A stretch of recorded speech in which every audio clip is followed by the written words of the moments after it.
সালামু আলাইকুম। বিএনপিতে যে কয়েকজন রাজনৈতিক নেতা আছেন একদম হায়ার অথরিটিতে, মির্জা ফখরুল ইসলাম আলমগীর, রুহুল কবির রিজভী সহ আরো বেশ কয়েকজন আছেন। তবে রুহুল কবির রিজভী সাহেব, ওনার তুলনায় আমার কাছে মনে হয় যে মির্জা ফখরুল ইসলাম আলমগীর একটু শান্ত স্বভাবের, একটু উদারপন্থী মেন্টালিটির।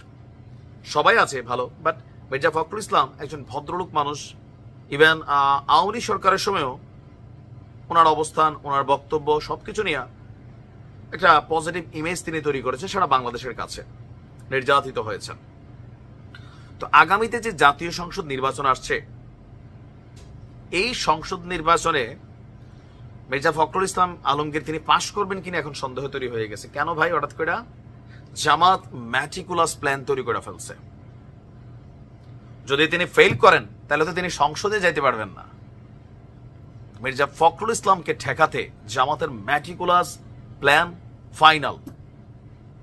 সর্বোচ্চ শক্তি প্রয়োগ করবে জামাত মির্জা ফখরুল ইসলামকে নির্বাচনে, সংসদে যেন প্রবেশ করতে না পারে। কিভাবে? গায়ের জোরে না, ভোটের মাধ্যমে। তবে বিএনপিও সর্বোচ্চ শক্তি দিয়ে চেষ্টা করবে এই আসনটাকে দখলে রাখতে। দর্শক, আগামী জাতীয় সংসদ নির্বাচনকে কেন্দ্র করে বাংলাদেশের বিভিন্ন আসনে জামাত তাদের প্রার্থীদের নাম ঘোষণা করা শুরু করছে। এর মাঝখানে ঠাকুরগাঁও 1 সদর আসনে সেখানে আপনার নির্বাচন করে আপনার হচ্ছে যে মির্জা ফখরুল ইসলাম আলমগীর, এটা তার আসন।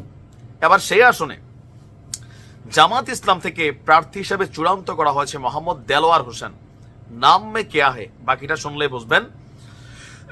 আপনার তিনি হচ্ছেন আপনার, আমি যদি তার সম্পর্কে একটু বলি, দেলোয়ার হোসেনের জন্ম ঠাকুরগাঁও সদর উপজেলার সৈয়দপুর গ্রামে। শিক্ষা জীবন শুরু হয়েছিল বালাপাড়া উচ্চ বিদ্যালয়। এরপর ঠাকুরগাঁও সরকারি কলেজ থেকে উচ্চ মাধ্যমিক পাশ করেন এবং রাজশাহী বিশ্ববিদ্যালয় থেকে অনার্স এবং মাস্টার্স সম্পন্ন করেন। রাজনৈতিক জীবনে তিনি ছাত্র শিবিরের বিভিন্ন গুরুত্বপূর্ণ পদে দায়িত্ব ছিলেন। এখান থেকে তার বাকি লাইফ শুরু। তিনি ঠাকুরগাঁও সরকারি কলেজ শাখার সেক্রেটারি, রাজশাহী বিশ্ববিদ্যালয় শাখার সভাপতি, কেন্দ্রীয় ছাত্র শিবিরের সভাপতি ছিলেন। পরবর্তীতে তিনি জ্ঞানদারিয়া থানার আমির, ঢাকা মহানগর দক্ষিণ জামায়াতের সহকারী সেক্রেটারি এখন পর্যন্ত আছেন এবং জামায়াত ইসলামী কেন্দ্রীয় মজলিসে শুরার সদস্য হিসাবে দায়িত্ব পালন করছেন। বুঝতেই পারছেন, জামাতের দিক থেকে চিন্তা করলে একটা huge heavy high profile character তিনি। দলীয় নেতাকর্মীদের মধ্যে গ্রহণযোগ্যতা, সাংগঠনিক দক্ষতা, সাধারণ মানুষের সাথে সুসম্পর্ক বজায় রাখার কারণে ঠাকুরগাঁও 1 আসন থেকে তাকেই জামাতের প্রার্থী হিসাবে আপনার চূড়ান্ত করা হয়েছে। ইভেন লোকাল এরিয়াতে দরিদ্র অসহায়দের তিনি সহায়তা করতেন, উন্নয়নমূলক কাজেও তার অংশীদারিত্ব ছিল। তবে তার বিরুদ্ধে প্রায় 200টি রাজনৈতিক মামলা চলমান আছে, যেগুলো জামাতের পক্ষ থেকে রাজনৈতিক উদ্দেশ্য প্রণোদিত বলা হয়েছে।